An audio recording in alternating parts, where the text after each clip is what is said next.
संतप्त मानस शांत हों, जिनके गुणों के गान में वे वर्धमान महान जिन विचरे हमारे ध्यान। विगत 2 दिनों से अपन एक बात को समझ रहे हैं कि दुनिया में जो जीव सबसे ज्यादा सुखी माने जाते हैं वे चक्रवर्ती, इंद्र और नागेंद्र। उनकी वास्तव में वो कैसे सुखी हैं इसकी चर्चा अपन 2 दिन से कर रहे थे और ये बता रहे थे कि वे सुखी नहीं हैं बल्कि दुखी हैं, क्योंकि वे 5 इंद्रियों के विषयों में रचे पचे हैं। दुख के बिना विषय में व्यापार हो सकता नहीं। इस बात को अपन समझ रहे थे। ये कहना क्या चाहते हैं ये कह के, वे चक्रवर्ती सुखी हैं कि दुखी हैं उससे हमें क्या लेना देना। वो देवता लोग इंद्र वगैरह सुखी हैं कि दुखी हैं उनकी बात हमें क्यों सुना रहे हैं। इसलिए सुना रहे हैं कि हमारे और तुम्हारे मन में भी वो बनने की बहुत तीव्र लालसा है ना। हर कीमत पर हम बनना चाहते हैं। मैंने उदाहरण के तौर पर कहा था कि पंच कल्याणक में 5 दिन के लिए हम सिर्फ भगवान की पूजा करने के लिए इंद्र बनते हैं, कोई इंद्र का वैभव भोगने के लिए नहीं बनते हैं, है ना। तो भगवान की पूजा करने तक के लिए बनते हैं, लेकिन इंद्र नाम पाने के लिए भी हम लाखों रुपए की बोलियां लगाते कि नहीं लगाते हैं, क्योंकि हमें उसे बनने की तीव्र लालसा है। तो कहते जिस वजह से तुम्हारी तीव्र लालसा उनको बनने की है, पहले उनके बारे में सोचो तो कि वे कैसे सुखी हैं। इस बात को तो हम समझें कि हम समझ लिया, 2 दिन में हमारी समझ में बहुत कुछ आ गया, लेकिन वो आचार्य कहना क्या चाहते हैं ऐसा कह के कि हमें बार बार कोई इंद्रों का सुख, इंद्र दुखी हैं ये समझाकर हमें क्या मिलेगा। कहते जिस काम से वो इंद्र का पद मिलता है, मिलता ना पुण्य के उदय से, मिलते हैं अपन सब, तो जिससे ऐसा मिले कि जो दुख नहीं और सुख नहीं और दुख को बढ़ाए, तो वो पुण्य किस काम का। तो इस पे हमारा ध्यान दिलाना चाहते हैं कि जिस तुम पुण्य के पीछे पागल हो रहे हो, हम आपसे पूछते हैं जरा विचार करना। आगे की 4 गाथाओं में या 6 गाथाओं में ये बात समझाने वाले हैं, वो बात मैं बता रहा हूं आपको। वो ये कहते हैं कि तुम समझाना क्या चाहते हो कि जिस पुण्य के पीछे सारा जगत पागल हो रहा है, वो पुण्य मिल जाएगा तुम्हें तो उससे मिलेगा क्या। अकेला पुण्य तो हमें चाहिए नहीं कि सब पुण्य मिल जाएगा, तो हम पुण्य का क्या करेंगे। बाजार में वो सिक्का चलता है, ऐसे कागज के नोट मिल जाएं जो बाजार में चले ही नहीं, तो उन्हें कौन संग्रह करता है कि उससे हमें ये 5 इंद्रियों की भोग सामग्री मिलेगी। यही है ना। पर जिससे वो भोग सामग्री मिलेगी और जिसका भोग दुख के बिना विषय में व्यापार हो सकता नहीं, इतना दुख रूप हो, तो उसका हम क्या करें। जिन्हें हम भोगों को सुख कहते हैं, भोग अच्छी चीज है कि बुरी चीज है बोलो। वैसे तो हम पुण्य को कितना ही बढ़िया कहें, और जिन शुभ भावों से पुण्य बनता है उसे कितना ही बढ़िया कहें, लेकिन 5 इंद्री के विषयों को भोगने को तो कोई अच्छा नहीं कहता। उसकी तो सब शास्त्र और सब हमारे पूर्वज और विद्वान निंदा ही करते हैं कि नहीं करते हैं, और उन विषयों को त्यागने की प्रेरणा देते हैं। तो जिन्हें हमें मिल जाए तो भी भोगना नहीं है, तो उनके मिलने से भी क्या फायदा? बोलो क्या करें हम? ये परिग्रह है। परिग्रह क्या को बोलते हैं जानते हैं आप?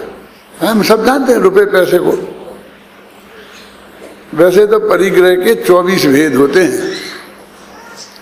परिग्रह 24 भेद तो त्याग करें मुनिराज जी। आप रोजाना पूजन में पढ़ते हो, फिर कभी सोचा कि भी 24 भेद कौन कौन से हैं? मैं ज्यादा नहीं उलझाऊंगा आपको। यदि आपको वो नाम याद हो तो बहुत ही बढ़िया, और नहीं हो तो मैं उनके नाम बोलूंगा, फिर आप अपने मन में ही उत्तर देना कि मैं सही बोल रहा हूं कि गलत। तुम्हारी परीक्षा लेने के लिए मैं गलत भी बोल सकता हूं, समझे ना? कि परिग्रह के 24 भेद हैं, तो सबसे पहला परिग्रह कौन है? अच्छा, मैं बोलता हूं, अपने मन में ही उत्तर देना कि मिथ्यात्व। ये सबसे पहला परिग्रह है। ये बात सही है कि हमने तो कभी सुना ही नहीं था। हम तो परिग्रह के नाम पर रुपया पैसा ही सुनते थे, मकान जायदाद ही सुनते थे। ये कहां से आ गया मिथ्यात्व? दूसरा परिग्रह है क्रोध, तीसरा है मान, चौथा है माया, पांचवा है लोभ। ठीक है, कैसा हमको बुद्धू बना रहे?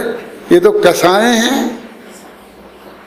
क्रोध मान माया लोभ तो कसाएं हैं, ये परिग्रह थोड़ी है।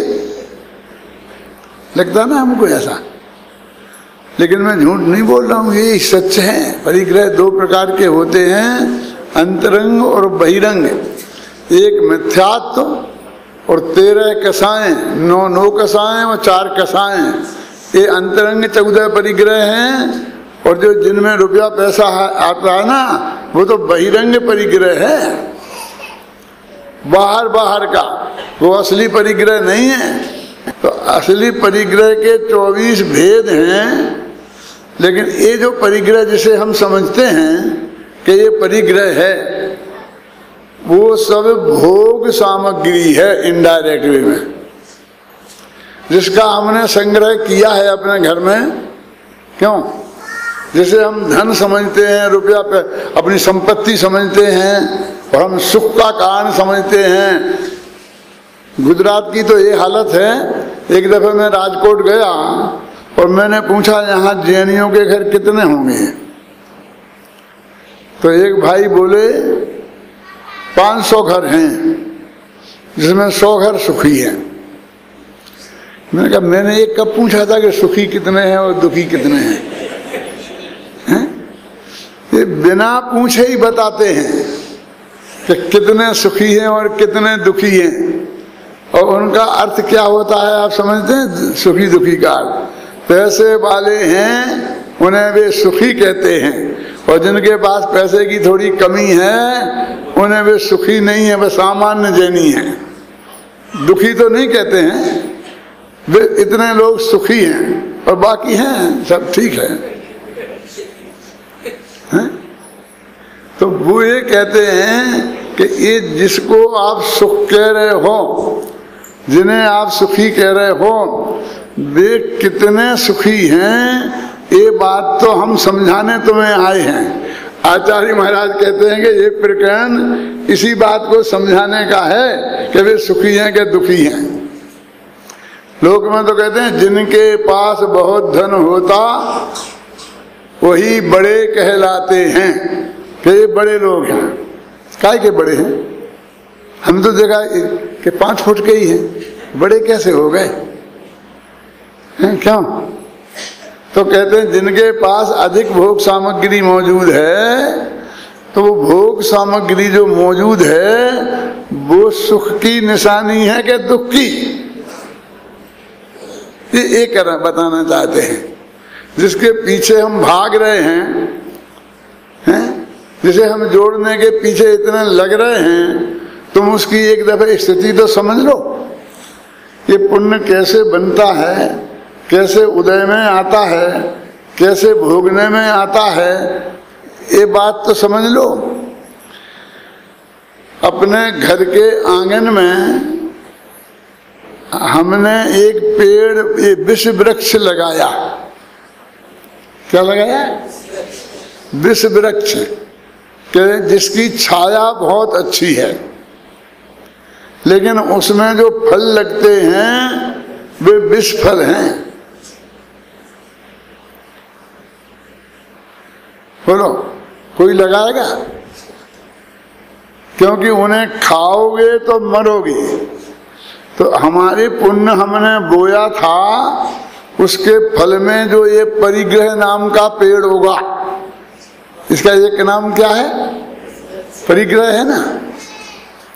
तो ये परिग्रह अपने धर्म में क्या है? पुण्य है कि पाप है कि धर्म है? क्या है? पाप है। सब एक मत से कहते पाप है। 5 पाप हमने पढ़े हैं, हिंसा, झूठ, चोरी, कुशील, परिग्रह। पढ़े क्या नहीं पढ़े? अब वो हमने उस परिग्रह का पेड़ अपने घर में लगाया। अब उसे भोगेंगे तो पाप लगेगा कि पुण्य? भोगों के भोगने में पाप लगेगा कि पुण्य? आप इतनी बात आप समझते हो, पर अब मुझे कुछ समझाने की जरूरत नहीं है। सब जानते हैं कि 5 इंद्रियों के भोग हम भोगेंगे तो हमें पाप का बंध होगा, वो त्यागेंगे तो फिर पुण्य का बंध होगा। इसलिए प्रेरणा देते हैं कि त्यागो त्यागो त्यागो, पर्यूषण के दिन है, अभी तो कम से कम छोड़ो, अभी तो कम से कम छोड़ो, कहते क्या नहीं? तो उन्हें यदि भोगना नहीं है और छोड़ना ही है तो जोड़ना क्यों? काम में तो लेना ही नहीं है, क्यों? फिर छोड़ देना है। तो वो जोड़ करके हम क्या करें उनका? जो हमारे काम में लेना हो, वो काम में लेंगे तो पाप बनेगा। तो ये जो पुण्य है जिसके फल में परिग्रह आया है, वो पुण्य का बीज है कि पाप का बीज है? उसमें कौन से पेड़ फल लगेंगे कि उन्हें खाए तो मरे और त्यागे तो फिर पनपेगा। अब इस परिग्रह को जोड़ते जाओ, त्यागते जाओ, जोड़ते जाओ, त्यागते जाओ। क्यों? भोगो नहीं तो काय को जोड़े? फिर हमारा ये मनुष्य भाव कितना कीमती है, ये क्यों जोड़ें? ये बात बता रहे हैं अगली गाथाओं में। मैं अभी पढ़ूंगा आपके सामने, तो इसमें ये बताने वाले हैं कि इनमें कुछ दम नहीं है। पहले थोड़ा अपन इसे समझ लें कि इसकी पद्धति क्या है। जैसे अपन को ने बहुत पैसा कमाया और 10 मकान ले लिए और एक एक मकान में 10-10 बेडरूम हैं, क्यों? और 10 गाड़ियां खरीद ली बढ़िया, ऊंची ऊंची क्वालिटी की, उनके नाम भी मुझे पता नहीं है, समझ गए ना? अब वे हमारे घर में सब हमारी वैभव है ना, और उनकी वजह से लोग हमें बड़ा मानेंगे। बहुत से लोग तो इसीलिए वे खरीदते हैं कि उससे लोग मानते हैं कि ये बड़े आदमी हैं। कि कौन सी गाड़ी है, अंदर बैठने में ज्यादा फर्क नहीं पड़ता, तो मर्सिडीज है, फलानी है, फलानी है। अब इतना परिग्रह हमने जोड़ लिया, अब अपन भोगेंगे तो एक ही गाड़ी में बैठेंगे ना, 9 गाड़ियां तो घर पर रखी रहेंगी ना, एक ही मकान में रहेंगे ना, बाकी के 9 मकान में तो हमारे रहने के काम नहीं आएंगे ना। और एक मकान में जो 10 बेडरूम हैं तो 10 ही काम में आएंगे, एक काम में आएगा। कभी कभी 2 भी आ सकते हैं। कब? जब पति पत्नी में झगड़ा हो जाए तब।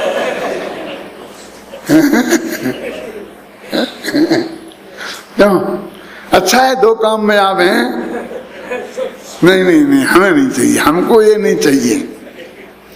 तो वे जो बाकी के 9 बेडरूम हैं और 9 बंगले हैं और 9 गाड़ियां हैं, वो परिग्रह है ना हमारे। तो परिग्रह नामक पाप लगेगा उनका कि नहीं लगेगा? और भोगने में एक आएगा। देखो, वे 9 भोगने में नहीं आ रहे और पाप उसका लग रहा है। कितना अच्छा सौदा है, हैं? ये सब करुणान योग वालों से पूछ लेना, कर्म फिलॉसफी वालों ने। मैं उनसे कहता हूं कि भाई तुम बताओ कि वो जो पुण्य के फल में जो इतनी सब चीजें भोग सामग्री मिली है, यदि वो हमारी आवश्यकता से अधिक है, क्यों, तो वो बाकी का हमें पाप लगेगा कि नहीं लगेगा? मैं ये बात समझा रहा था देवलाली में, तो बोले क्या करना चाहिए, अपन को नहीं रखना चाहिए। तो 10 मकान में से 9 मकान हम बेच दें, 10 गाड़ियों में से 9 गाड़ियां हम बेच दें, क्या करें? हैं? 1 बेडरूम का मकान ले लें। तो फिर मैंने कहा फिर क्या होगा? बोलो, फिर वो पैसों का ढेर हो जाएगा। तो वो जहां भी रखोगे बैंक में या जमीन में गाड़ के, तो वो भी परिग्रह है कि नहीं? तो उसका पाप तुम्हें लगेगा कि नहीं लगेगा? और उस पैसे का उपयोग हो नहीं रहा है।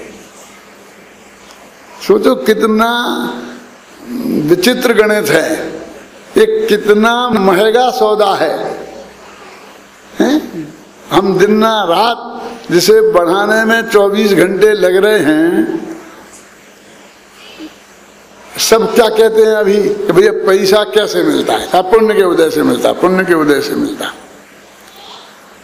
सब एक स्वर से बोलते हैं, अकेला मैं नहीं बोलता हूं। तो पुण्य के उदय से मिलता है ना, तो सुबह उठ के दुकान पे क्यों भागते हो? दुकान पे पुण्य बांधने जाते होगे, हैं? क्यों? और दुकान पे क्या करते हो? मैं किसी का कच्चा चिट्ठा ना तो जानता हूं और जानूंगा भी तो खोलना नहीं चाहता, लेकिन सब अपना अपना तो जानते हैं, हैं? तो ये पाप क्यों करते हो जब तुम्हारा पक्का भरोसा है कि ये परिग्रह पुण्य से मिलता है? क्यों? तो पाप क्यों करते हो? इसका मतलब श्रद्धा तो ऐसी है कि पाप से आता है, घर में बैठे कोई को नहीं मिलता। क्यों? भगवान की पूजा करते कोई को नहीं मिलता, अंदर से चाहे जैसा कहो तुम ऊपर से, अंदर में श्रद्धा तो ऐसी ही है। बल्कि मंदिर में जाए तो दानमान देना पड़ता है, तो खर्च ही होता है, मिलता कुछ नहीं है। क्यों? और फिर पंडितों ने समझा रखा है कि पुण्य बंधेगा और उसके फल में मिलेगा, तो हम भी कहते हैं, लेकिन अंदर से मानते तो यही हैं कि हम जो दुकान पे जाकर चतुराई करते हैं, झूठ बोलते हैं, मायाचारी करते हैं, और उससे ही मिलता है। आचार्य गुणभद्र ने आत्मानुशासन नाम के ग्रंथ में एक श्लोक लिखा है, 14वां श्लोक है, शुद्धै धनै विवर्धन्ते न सताम अपि संपदा, कि शुद्ध धन से संपत्ति सज्जनों के भी नहीं बढ़ती है। क्या? शुद्ध धन से संपत्ति सज्जनों के भी नहीं बढ़ती है। बिस्लरी पानी से समुद्र नहीं भरते। बिस्लरी लिखा उसमें, ये लिखा शुद्ध पानी से, निर्मल पानी से समुद्र नहीं भरते। समुद्र तो गंदे ही पानी से भरते हैं। क्या? जो समुद्र बना, तो आचार्य विनोबा भावे ने कहा कि ईमानदारी से तो पेट मुश्किल से भरता है, पेटी में पैसा जाने का नंबर ही नहीं आता है। आचार्य महाराज ऐसा मानते होंगे कि लिखा तो है, फिर उनने हमारे आपके मन का चोर पकड़ा है और वो लिखा है कि सारे जगत की ऐसी मान्यता है। चाहते सब सुख हैं, देखो है ना, पुण्य फलम इक्षन्ति पुण्यम नः कुर्वन्ति जंतवः, पाप फलम नेक्षन्ति पापम कुर्वन्ति जंतवः। पाप का फल नहीं चाहते हैं और पाप करते हैं सभी, और पुण्य का फल चाहते हैं और पुण्य कोई करता नहीं। अब वो ये कह रहे हैं कि पुण्य की जो स्थिति हमने आपको बताई, तब वो बोले, हमारे मोटानी जी देवलाली में बता रहा था कि ठीक है अब हम सब हटा देते हैं, 10 गाड़ियां बेच देते हैं, अब नहीं रखेंगे, व्यर्थ का पाप हम क्यों बांधे हैं? तो मैंने कहा क्या करोगे? क्यों? तो उस पैसे को ब्याज पे चढ़ा देंगे। वाह, तो वो तुम्हारा परिग्रह मिट जाएगा? नहीं मिटेगा। अरे तुम बहुत धोखे में हो। वो पैसा, अपन कहते हैं ना, दाने दाने पे लिखा है खाने वाले का नाम, तो एक एक पैसे पे लिखा है उसके उपयोग का नाम कि वो काय में खर्च होगा। वो तुम्हारे जो पुण्य के उदय से तुम्हें 10 गाड़ियां मिली हैं, 10 गाड़ियों का पैसा नहीं, समझ गए? तुम्हारे पुण्य के जो भी तुम समझ लो, उसके योग से 10 मकान मिले हैं। ऐसा नहीं है कि तुम उसे बेच दोगे तो उस पाप से बच जाओगे, कि त्याग देंगे तो। त्याग का अर्थ समझते हो? जब तुम्हारे पुण्य का उदय आएगा और उससे जो चीज तुम्हारे पास आएगी उसको ऐसा त्यागा नहीं जाता, ऐसी छूटती नहीं है, वो तो फिर भी आएगी। हैं? पुराने पुण्य का उदय आएगा और उससे जो अनुकूल सामग्री मिलना होगी वो अवश्य मिलेगी, और तुम भोगो चाहे नहीं भोगो, वो अपने समय पर चली जाएगी। ये अर्थ समझ में नहीं आया क्या कह रहा हूं मैं? तुमने 10 कुर्ते सिलवा के रख लिए, एक कुर्ता पहनते हो, तो 9 कुर्ते तो बिल्कुल ताजे के ताजे रखे रहते हैं, और 3 साल रखे रहें तो वे कुर्ते ताजे रहेंगे कि पुराने? समझ में आ गया कि नहीं आ गया? 50-50 साड़ियां आपके बक्सों में रखी हैं तो वे नहीं पहनने के काम में आती। कई ऐसी होंगी कि जिनने आपने अभी घड़ी नहीं खोली तो बिल्कुल ताजी नहीं होंगी, कि कभी कभी घड़ी खोलने पे बिल्कुल फटी निकलती हैं, अंदर से सड़ जाती हैं, कीड़े लग जाते हैं। कहने का मतलब ये है कि चाहे तुम उसका उपयोग करो और चाहे तुम उसका उपयोग नहीं करो, वो तो समय पे आएंगी और समय पे जाएंगी। कोई दुनिया की ताकत ना उन्हें आने से रोक सकती है और ना जाने से रोक सकती है। क्या? तो ये पुण्य पाप का जो खेल कैसा विचित्र है, इसमें ही आप अभी पढ़ेंगे जो अपने गाथाएं पढ़ी थी ना, उसमें लिखा था, देखो एक गाथा,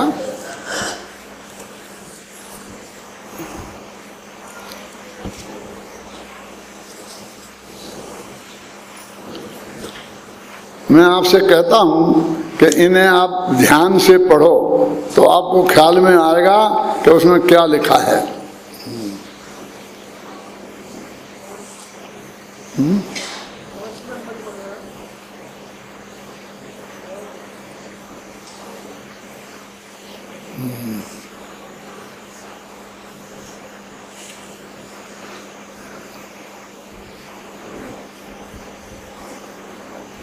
नर नार की 72वीं गाथा। नर नार की त्रयंच सुर यदि देह संभव दुख को अनुभव करें तो फिर कहो उपयोग कैसे शुभ अशुभ। जब चारों गति के जीव 5 इंद्रिय के विषयों को भोगते हैं, जिन्हें आप कहते हो पुण्य के उदय से मिले, और वो पुण्य शुभ उपयोग से बंधा था, और वे आकुलता रूपी दुख को भोगते हैं, तो उन्हें बांधने वाला पुण्य, वो पुण्य क्यों है, पाप क्यों नहीं है? वो चीज आप समझे कि जिनके कर भोगने से हमें पाप बंधे, वो पुण्य सामग्री है कि पाप सामग्री है? उपयोग कैसे शुभ अशुभ, उस उपयोग को शुभ कैसे कहें कि जिसने हमें वो भोग सामग्री दिलाई है। क्यों? भरत चक्रवर्ती की 96,000 शादियां पुण्य के उदय से हुई होंगी कि पाप के उदय से? क्यों? और आपकी हो जाए 2-4 तो पुण्य के उदय से होंगी कि पाप के उदय से? तो पुण्य के उदय से होंगी तो वो पुण्य होंगी कि पाप रूप होंगी? ये सारा परिग्रह 6 खंड की विभूति, वो परिग्रह है कि नहीं? और परिग्रह पाप का भेद है कि पुण्य का भेद? तो वो हमको ये समझाना चाहते हैं, तब हमको ये कहते, देखो हम आगे की 4 गाथाएं पढ़ते हैं। अब जो बात मैंने आपको समझाई है उसमें आप समझने की कोशिश करना। कौन सी गाथाएं? 65, 66, 67 और 68 पढ़ो भाई। कोई कौन आगे पढ़ेगा अच्छी तरह से? हाँ हाँ पढ़ो, ध्यान से सुनना सब भाई। पप्पाठे विषये पासिहिं समस्सिदे सहावेण परिणमाणो अप्पा स्वयमेव सुहं नहवदि देहो। कौन सी गाथा पढ़ रहे हैं? इसमें से पढ़ो। हिंदी पद्यानुवाद इसमें से पढ़ो, अपनी वाली हाँ किताब में। चलो हाँ हाँ। इंद्रिय विषय को प्राप्त कर यह जीव स्वयं स्वभाव से सुख रूप हो, पर देह तो सुख रूप होता ही नहीं। स्वर्ग में भी नियम से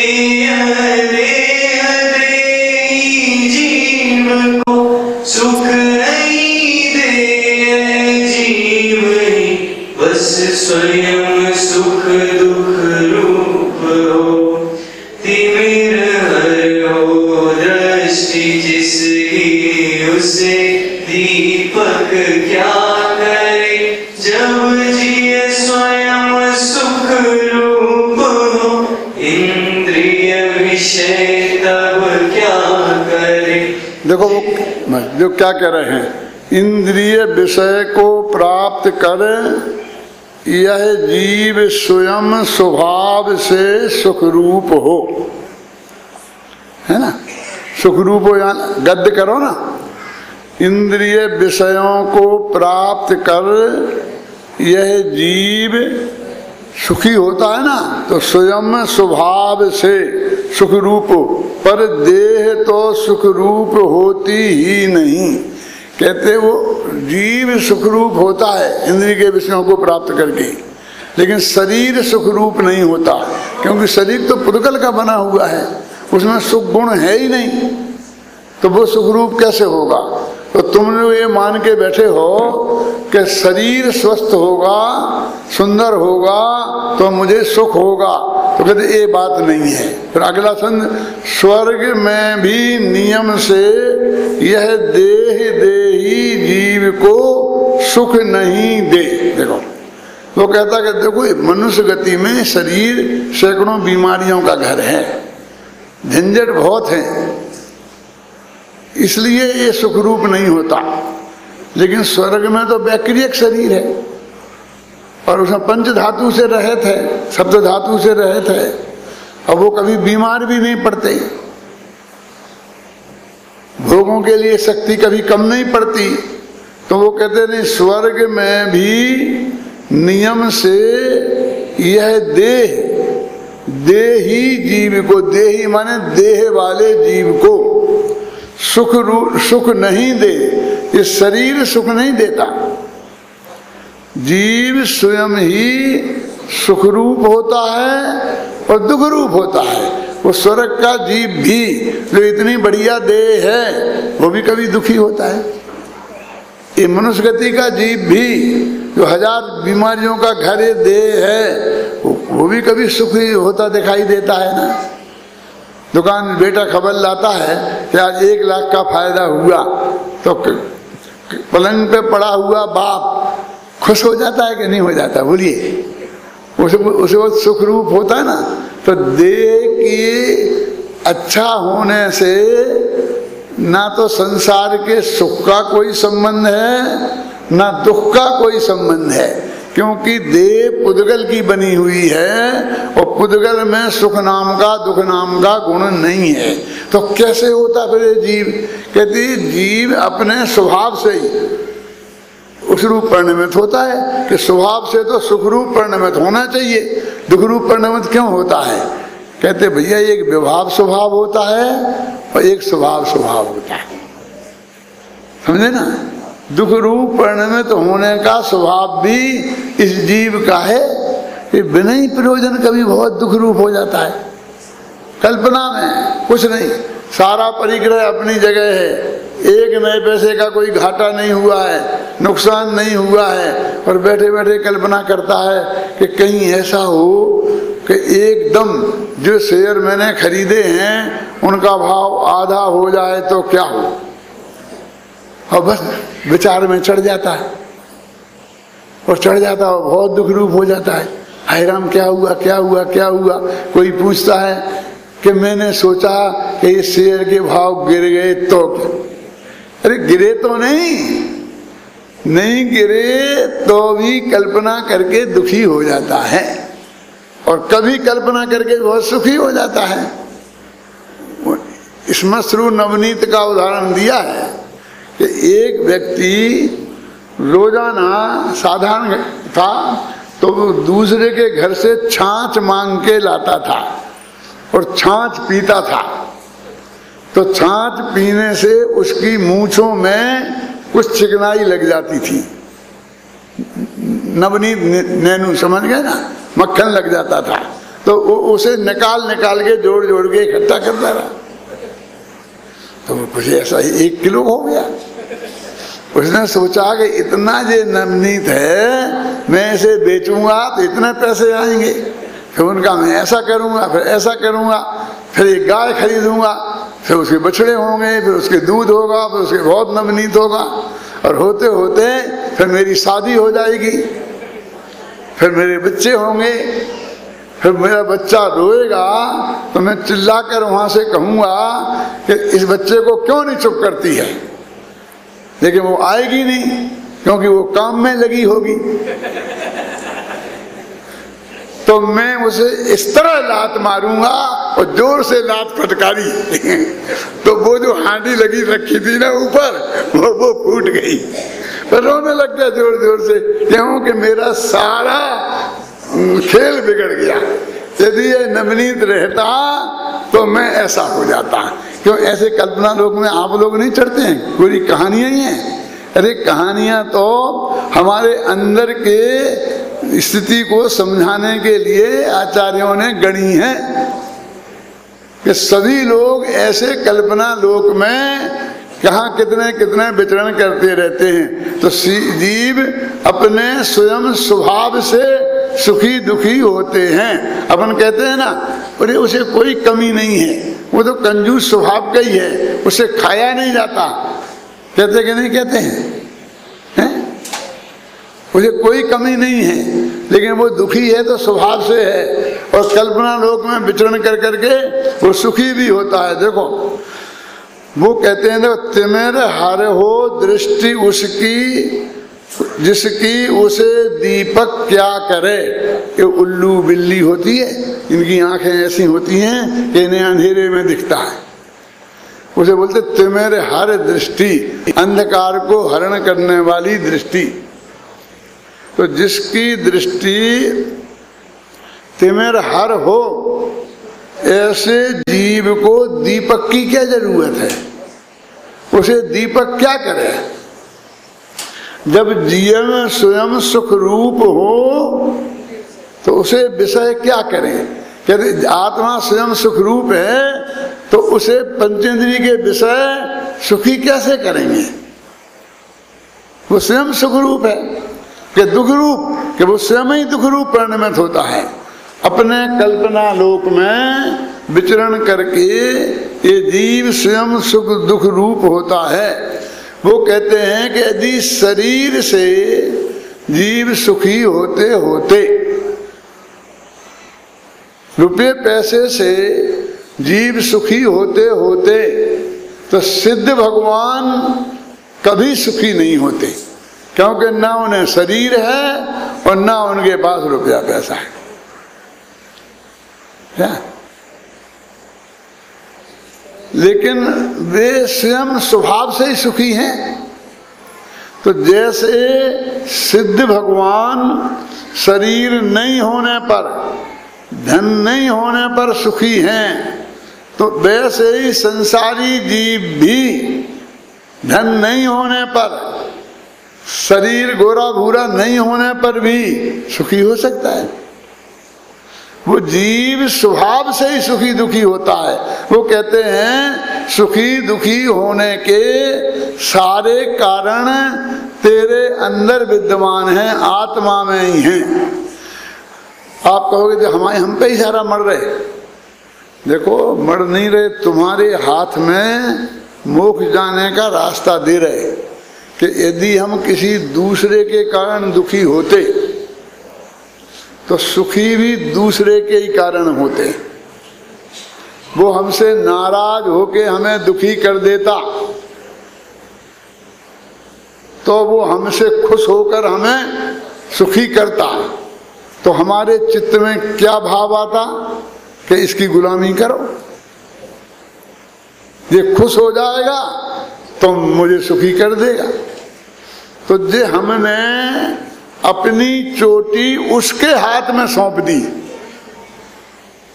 सुखी दुखी होने की, समझे ना। और हमने कहा कि हम सुखी भी स्वयं से ही होंगे और दुखी भी अपनी गलती से हैं। तो इस वक्त तो ऐसा लगा कि हमें दुखी अपनी गलती से हैं, ऐसा मानकर अपने को अपराधी स्वीकार कर लिया। लेकिन अपने हाथ में ये बात ले ली कि हम अपनी गलती से दुखी हैं, तो अपनी गलती मेट कर सुखी भी हो सकते। तो हाथ में आजादी आई ना, वो चीज हमारे हाथ में आई कि हमें कोई दूसरा सुखी दुखी नहीं कर सकता। क्या बनारसी दास के बारे में आता है कि उनके घर में चोर आए तो उन्होंने इकट्ठे सामान चोरी कर आकर एक गठरी बांध ली। अब इतनी वो बड़ी गठरी हो गई कि उससे उठे नहीं, तो बहुत परेशान हो रहा था। तो बनारसी दास की नींद खुल गई कि क्या भैया क्या बात है, क्या बात है। उसके पास गए तो उसकी गठरी को उठा के और उसके माथे पर रखवा दी। क्या माथे पे रखवा दी तो उससे चला ना जाए, वो गठरी गिर गई तो उसके माथे से गठरी अपने माथे पर ले ली और वो कहाँ चल रहा है तो उसके घर वो गठरी रखे आए कि चोर की माँ ने पूछा कि ये तुम कहाँ से चोरी करके लाया है और यहाँ लाया कैसे इतनी बड़ी गठरी तुम? कि नहीं वो घर वाला था, उसने मेरे माथे पर रख दी थी, फिर वो ही रख गया। कि अरे मूर्ख, तूने बनारसी दास के घर में चोरी की है, ऐसा वो ही कर सकते हैं और कोई दूसरा नहीं कर सकता है। चल वापस चल ले चलो, समझ गए ना। अरे पैसा यदि मेरे पुण्य के योग से आया है तो ऐसा नहीं जा सकता जैसे कोई ले जाए, समझे ना आप। और यदि पुण्य के योग से मेरे पास उसे रुकना है तो वो रुकेगा ही रुकेगा और जाएगा ही जाएगा। इसलिए कहते हैं भाई कि तू स्वयं से सुखी है और स्वयं से दुखी हो सकता है। पहले तो उन्होंने ये बताया था कि जिनको तुम सुखी समझ रहे हो वे वास्तव में सुखी नहीं है। क्यों? इसलिए उन्होंने सर्वोत्कृष्ट लोगों का उदाहरण दिया था। अब अपन अपने जमाने के सर्वोत्कृष्ट लोगों को तो ध्यान दे लो, जिन्हें अपन सर्वोत्कृष्ट मानते हैं, जो पैसे में सबसे ज्यादा पैसा जिनके पास है, सत्ता जिनके पास है, और जिस जिस रूप से अपन उन्हें बड़ा मानते हैं उनको भी देखो। क्यों? कि वे कितने सुखी हैं। इस सारे उद्योगपतियों पर सैकड़ों केस चल रहे हैं।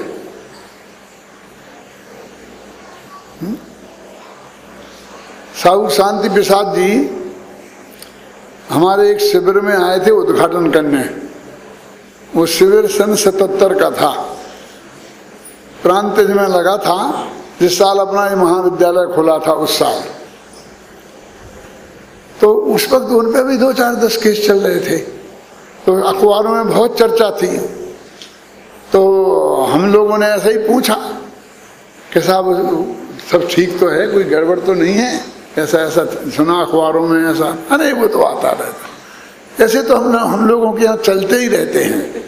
हमारे यहाँ एक डिपार्टमेंट होता है जो उसका काम ही ये है कि वो जितने केस चलें उनको लड़ता रहे, वकील करते रहे। वकील नक्की हैं, सब नक्की हैं, हमें कुछ नहीं करना पड़ता है। मैं कहा लेकिन ये केस तो ऐसे हैं कि जिसमें आदमी जेल जा सकता है, बहुत मतलब खराब केस है।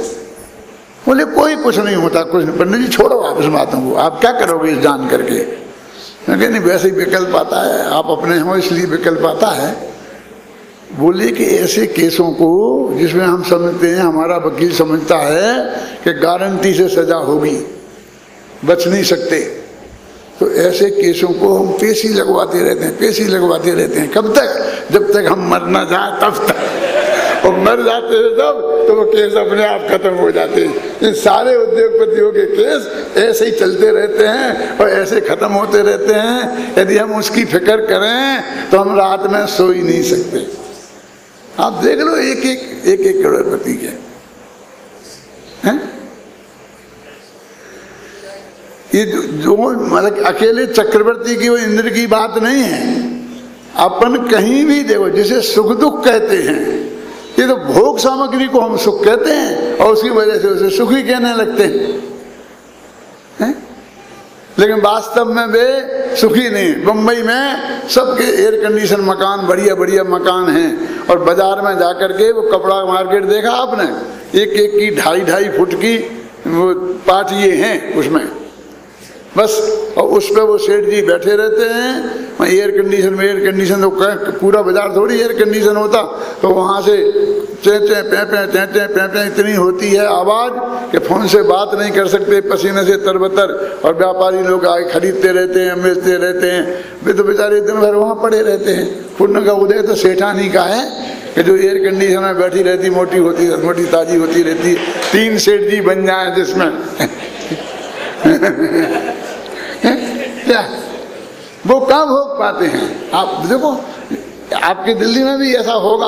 वो कौन से मार्केट है ना ऐसे, वो बिल्कुल गली गली में छोटे छोटे होते हैं।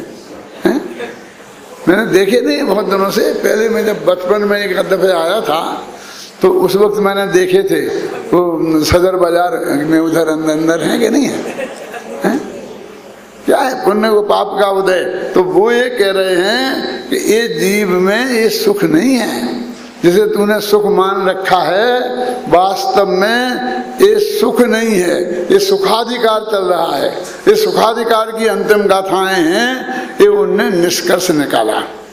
अब इन अंतिम गाथाओं के बाद मालूम वो क्या कहने वाले हैं, सुनना कि ये जो सुख, लौकिक सुख माने भोग सामग्री, तुमको जिस पुण्य से मिलती है, वो पुण्य जिन शुभ भावों से बनता है, अब हम उस शुभ परिणाम की बात तुम्हें बताएंगे। अब आगे के गाथाओं में कौन सा है? शुभ परिणामाधिकार। कौन सी गाथा? 6, 9, 69 बोलेंगे ना, 69, 70, 71, 72 ये जो गाथाएं हैं, ऊपर लिखा ना शुभ परिणामाधिकार। पहले कौन सा था? शुद्धोपयोग अधिकार। उससे क्या मिलता है? केवल ज्ञान और अनंत सुख।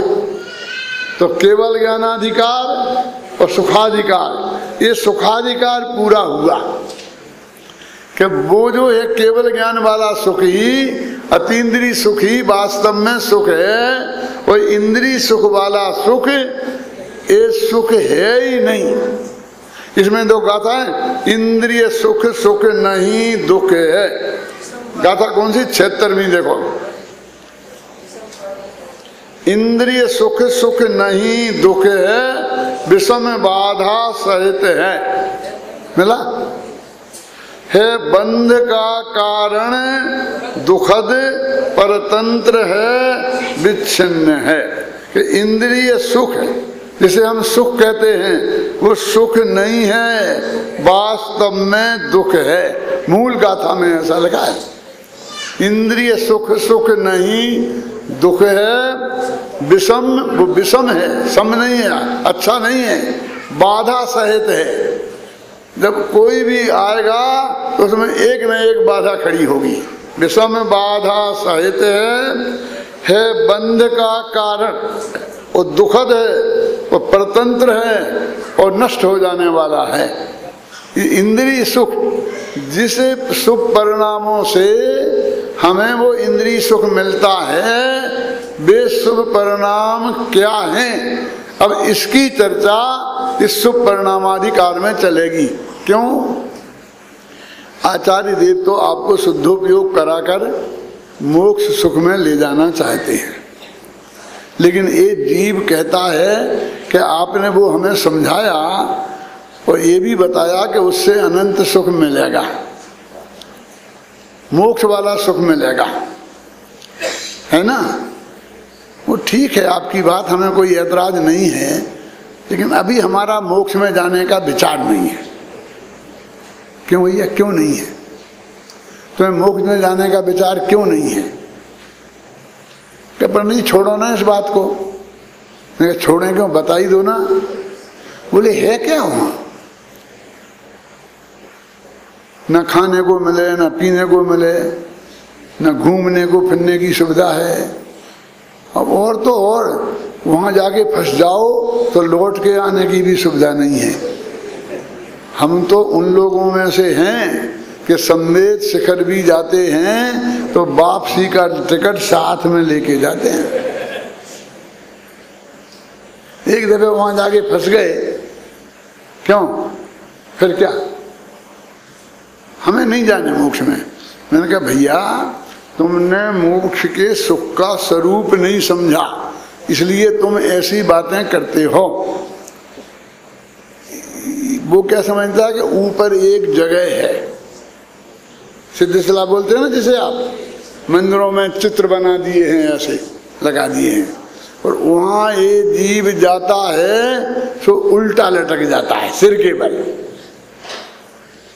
क्या समझा आपके? नहीं कि उन सब के सिर तो बराबरी पे होते हैं और पैर नीचे ऊपर होते हैं। भगवान महावीर 7-8 के, आदिनाथ 500 धनुष के, तो उनके पैर नीचे ऊपर होते हैं, सिर सबके बराबर होते हैं, उल्टे लटके हैं, और बस हिलने डुलने की गुंजाइश नहीं है, घूमने फिरने की सुविधा नहीं है। अब इस घुमक्कड़ प्रकृति के आदमी को, आलू चाट का शौकीन आदमी को ऐसा मोक्ष क्यों पसंद आने लगा? भाई मोक्ष किसी जगह का नाम नहीं है। मोक्ष वहां नहीं होता है, मोक्ष तो यहाँ होता है, मध्यलोक में होता है। सारे जीव जितने मोक्ष गए वे कर्मों से मुक्त इस मध्यलोक में हुए। महावीर यहाँ मुक्त हुए, फिर मोक्ष में बाद में गए। अब 8 कर्मों से मुक्त हो गए, समझे ना, यहाँ तब वे मोक्ष में गए हैं। वो तो जैसे अपने घर में कोई आदमी मर जाए तो मरघट में जलाने के लिए ले जाते हैं, कहते हैं ले जाते ना, तो क्या बोलते हैं उसे? मरघट। वो मरघट है, वो तो जलघट है। हाँ तो जलाते हैं। मरते तो घर में हैं। यदि मरघट से तुम्हें घबराहट है तो घर छोड़ो। मरे तो सब घर में ही मरते हैं ना।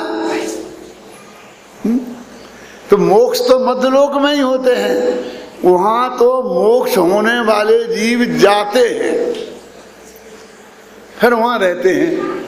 तो मोक्ष काय का नाम है? मोक्ष राग से, द्वेष से, दुखों से मुक्त होने का नाम है। समझे ना? राग देश और मोह से मुक्त होने का नाम है, सुख दुख से मुक्त होने का नाम है। और वो चीज तुम्हें सुख नहीं चाहिए, सुख तो चाहिए है ना। छड़ावा में लिखा है, जेत्र भुवन में जीवे अनंत, सुख चाहे दुख ते भयवंत। ये तो परम सत्य है कि 3 लोक में जितने जीव हैं वो सुख चाहते हैं और दुख से डरते हैं। ये बात सिद्ध करने की जरूरत नहीं है। इसलिए गुरुदेव करुणा करके दुख को नाश करने वाली और सुख को पैदा करने वाली शिक्षा देते हैं। है ना? कहें सीख गुरु करुणा धा, ताते दुख हारी सुख कार, कहें सीख गुरु करुणा धा। तो दुख से मुक्त होने का नाम ही मोक्ष है। तो तुम्हें दुख से मुक्त नहीं होना है कि हाँ, अरे हमारा सुबह से लेकर शाम तक का हर प्रयत्न दुख से मुक्त होने के लिए ही होता है। विचार करो आप सुबह उठ के और जल्दी जल्दी बाथरूम की तरफ जाते हो, क्यों? जोर की पेशाब लगी है, लेटरिन लगी है और दुख हो रहा बहुत, तो फटाफट सुखी होने के लिए जाते हैं। पेट खाली हो जाए तो मैंने कल कहा था ना, आधा मोक्ष हो गया ऐसा लगता है। और खाली होते ही फिर भरने की कोशिश करते हैं, काय के लिए? वो भी सुखी होने के लिए, है ना। आप लोग यहाँ ऐसे बैठे हैं, बोलो नरेंद्र जी, क्यों? फिर आपने आसन बदल लिया, फिर आसन बदल लिया, क्यों? कि साहब मेरे को जरा यहाँ दर्द होने लगता है। तो आपने ये आसन भी बदला तो सुखी होने के लिए बदला, और फिर उस आसन से फिर बदला तो फिर सुखी होने के लिए बदला। आए कि नहीं? तो हर छोटा सा छोटा प्रयत्न हम सुखी होने के लिए करते हैं। और यहाँ हमसे कहते हो हमें सुखी नहीं होना है, ऐसा नहीं। सुख तो सबको चाहिए, समझे ना। तो वो कहते सुख क्या है, उस सच्चे सुख की पहचान तो करो। ये पुण्य के उदय से जो भोग सामग्री हमें प्राप्त होगी, ख्याल में आई ना, वो भी पुण्य 2 प्रकार का होता है। शायद अभी तो यहाँ नहीं कहा। एक तो पुण्य होता है जैसे जिससे हमको खाने पीने की ये भोग सामग्री प्राप्त होती है ना। और एक होता है सातिशय पुण्य। वो सातिशय पुण्य क्या चीज है? कि जिससे हमें ये संसार से छूटने का उपाय मिलता है, वो सामग्री प्राप्त होना, वो सातिशय पुण्य का फल है। क्या? 5 इंद्रियों की भोग सामग्री प्राप्त होना ये सातिशय पुण्य का फल नहीं है। आप समझ लीजिए कि इस सभा में आकर आपको ये प्रवचन सुनने का लाभ मिल रहा है, ये कोई 700 पुण्य का फल है, क्योंकि इसमें कोई भोग प्राप्त करने का विधि आपको नहीं बता रही। भोग से तो छूटने की विधि बताई जा रही ना। पुण्य पाप दो कर्म हैं, उनसे तो छूटने की विधि बताई जा रही ना, कि तुम उस कर्म के चक्कर में मत पड़ो, अपने आत्मा में सुख है और आत्मा को तुम जानो। ख्याल में देखो, ये अंतिम गाथा का मैं आपको पढ़वाना चाहता हूँ। 77 है।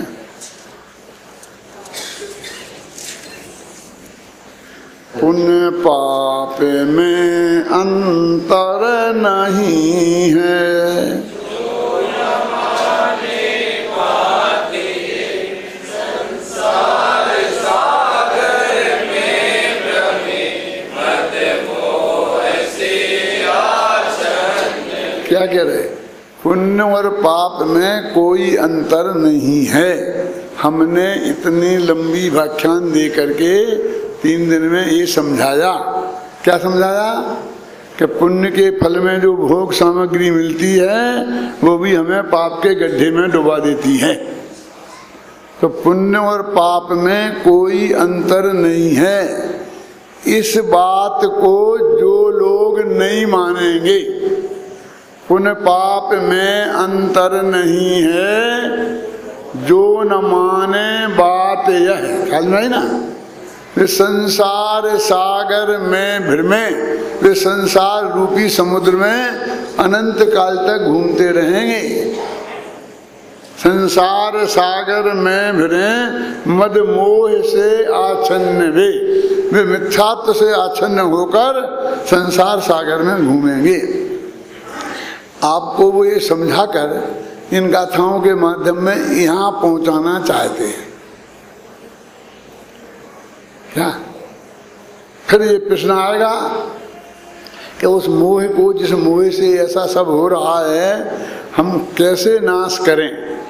तो फिर वे उसको नाश करने की विधि अगली 80वीं गाथा में बताएंगे। क्या अभी ये बता रहे हैं, क्योंकि जो जिस चीज में तुमने सुख मान लिया है, यदि उसकी वास्तविक स्थिति का ज्ञान हमें नहीं होगा तो हम उसे छोड़ने को ही तैयार नहीं होंगे, क्योंकि हमें बहुत मुश्किल से तो मिला है। क्यों? ये परिग्रह हमने कितनी मुश्किल से जोड़ा है पुण्य पाप करके, क्यों हैं? और अब तुम कहते हो कि इसमें सुख नहीं है। हम तो ऐसे मानने वाले नहीं हैं।